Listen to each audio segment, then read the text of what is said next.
say make una come Anambra see fish. A day life at Oka, Ekweme Square.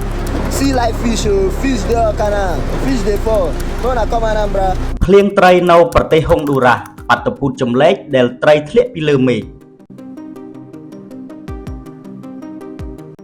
បើមាននរណាម្នាក់ប្រាប់អ្នកថាមានកន្លែងមួយនៅលើពិភពលោកដែលត្រីធ្លាក់ពីលើមេឃអ្នកប្រហែលជាគិតថាវាគ្រាន់តែជារឿងនិទានឬរឿងប្រឌិតដើម្បីបង្ហាញការចាប់អារម្មណ៍ប៉ុណ្ណោះប៉ុន្តែនៅក្នុងប្រទេសហុងឌូរ៉ាសមានបាតុភូតដ៏ចម្លែកមួយដែលប្រជាជនក្នុងតំបន់បានអះអាងថាកើតឡើងជារៀងរាល់ឆ្នាំអស់រយៈពេលជាច្រើនជំនាន់មកហើយបាតុភូតនេះត្រូវបានគេស្គាល់ថា Lluvia de Pez គឺជាភាសាអេស្ប៉ាញដែលមានន័យថាភ្លៀងត្រីឬភាសាសកល Rain of Fish សម្រាប់អ្នកស្រុកវាមិនមែនជារឿងចម្លែកទេប៉ុន្តែសម្រាប់មនុស្សជុំវិញពិភពលោកវាជាបាតុភូតដែលគួរឲ្យភ្ញាក់ផ្អើលនិងពិបាកជឿបំផុតមួយតើភ្លៀងត្រីកើតឡើងយ៉ាងដូចម្តេចបាតុភូតនេះភាគច្រើនកើតឡើងនៅតំបន់ជុំវិញទីក្រុងយ៉ូរ៉ូតាមការរៀបរាប់របស់អ្នកស្រុកមុនពេលមានភ្លៀងត្រីជាទូទៅនឹងមានពពកខ្មៅគោរន្ទះខ្យល់ខ្លាំងនិងភ្លៀងធ្លាក់យ៉ាងសន្ធឹកសន្ធាប់អស់ជាច្រើនមកបន្ទាប់ពីព្យុះស្ងប់ទៅប្រជាជនចេញពីផ្ទះហើយឃើញត្រីតូចធំជាច្រើននៅលើដីតាមផ្លូវនិងក្នុងវាលស្រែ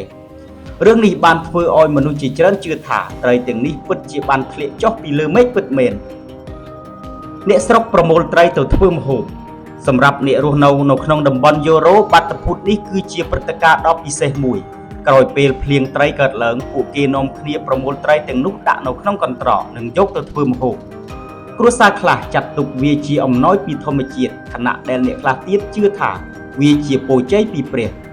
ដោយសារបាតុភូតនេះមានភាពល្បីល្បាញខ្លាំងទីក្រុងយ៉ូរ៉ូថែមទាំងប្រារព្ធពិធីបុណ្យពិសេសជារៀងរាល់ឆ្នាំដើម្បីរំលឹកដល់ភ្លៀងត្រីទៀតផងរឿងព្រេងនិទានដែលអ្នកស្រុកជឿមានរឿងព្រេងមួយដែលត្រូវបាននិយាយតគ្នាអស់ជាច្រើនជំនាន់អ្នកស្រុកជឿថាកាលពីជាង1សតវត្សមុនមានអាចារ្យកាតូលិកម្នាក់ឈ្មោះ Jose Manuel Sabirana បានធ្វើដំណើរមកកាន់តំបន់នេះនៅពេលឃើញប្រជាជនមានជីវភាពក្រីក្រនិងខ្វះអាហារគាត់បានអធិដ្ឋានសូមឲ្យព្រះជាម្ចាស់ជួយពួកគេក្រោយពីការអធិដ្ឋានអស់រយៈពេលជាច្រើនថ្ងៃគេនិយាយថាមានភ្លៀងខ្លាំងមួយកើតឡើងហើយត្រីរាប់រយក្បាលបានលិចឡើងនៅលើដីចាប់តាំងពីពេលនោះមកបាតុភូតនេះត្រូវបានគេជឿថាវាជាអភូតហេតុតើអ្នកវិទ្យាសាស្ត្រពន្យល់បែបណាអ្នកវិទ្យាសាស្ត្រមិនជឿថាត្រីធ្លាក់ដោយផ្ទាល់ពីពពកនោះទេទ្រឹស្ដីដែលទទួលបានការគាំទ្រច្រើនបំផុតគឺថាព្យុះគួចឬខ្យល់បក់ខ្លាំងអាចស្រូបទឹកនិងត្រីពីទន្លេបឹងឬសមុទ្រហើយលើកវាឡើងទៅលើអាកាសបន្ទាប់មកនៅពេលខ្យល់ចុះខ្សោយត្រីទាំងនោះក៏ធ្លាក់មកដីជាមួយភ្លៀងបាតុភូតស្រដៀងគ្នានេះក៏ធ្លាប់ត្រូវបានរាយការណ៍នៅប្រទេសផ្សេងៗដូចជាប្រទេសអូស្ត្រាលីឥណ្ឌានិងប្រទេសជប៉ុន No way, they're actually falling. អាថ៌កំបាំងដែលនៅមិនទាន់មានចម្លើយទោះបីជាមានការពន្យល់បែបវិទ្យាសាស្ត្រក៏ដោយក៏នៅតែមានសំណួរជាច្រើនដែលមិនទាន់មានចម្លើយច្បាស់លាស់អ្នកខ្លះបានចង្អុលបង្ហាញថាត្រីដែលរកឃើញភាគច្រើនជាប្រភេទត្រីទឹកសាបនិងជួនកាលនៅរស់ទៀតផងអ្នកខ្លះសួរថាប្រសិនបើព្យុះស្រូបត្រីពីទឹកសមុទ្រហេតុអ្វីបានជារកឃើញតែត្រីប្រភេទខ្លះ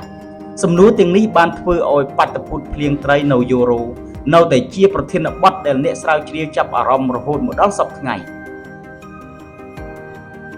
បាតុភូតដែលទាក់ទាញភ្ញៀវទេសចរជារៀងរាល់ឆ្នាំភ្ញៀវទេសចរជាច្រើនធ្វើដំណើរមកកាន់យ៉ូរ៉ូដោយសង្ឃឹមថានឹងបានឃើញបាតុភូតដ៏ចម្លែកនេះដោយផ្ទាល់ភ្នែកទោះបីជាមិនមែនគ្រប់គ្នាសុទ្ធតែមានសំណាងបានឃើញក៏ដោយក៏រឿងរ៉ាវនេះបានធ្វើឲ្យទីក្រុងតូចមួយនេះល្បីល្បាញទូទាំងពិភពលោកភ្លៀងត្រីនៅប្រទេសហុងឌូរ៉ាសគឺជាបាតុភូតមួយដែលស្ដាប់ទៅដូចជារឿងប្រឌិតប៉ុន្តែត្រូវបានគេរាយការណ៍អស់ជាច្រើនជំនាន់មកហើយថាបានកើតឡើងពិតប្រាកដមែនមិនថាវាជាអភូតហេតុពរជ័យពីធម្មជាតិឬបាតុភូតវិទ្យាសាស្ត្រក៏ដោយវានៅតែជារឿងចម្លែកបំផុតមួយនៅលើពិភពលោកដែលធ្វើឲ្យមនុស្សរាប់លាននាក់ចង់ដឹងថាតើត្រីពិតជាអាចធ្លាក់ពីលើមេឃបានមែនឬទេសម្រាប់ប្រិយមិត្តវិញតើលោកអ្នកយល់យ៉ាងណាដែរចំពោះភ្លៀងត្រីនេះ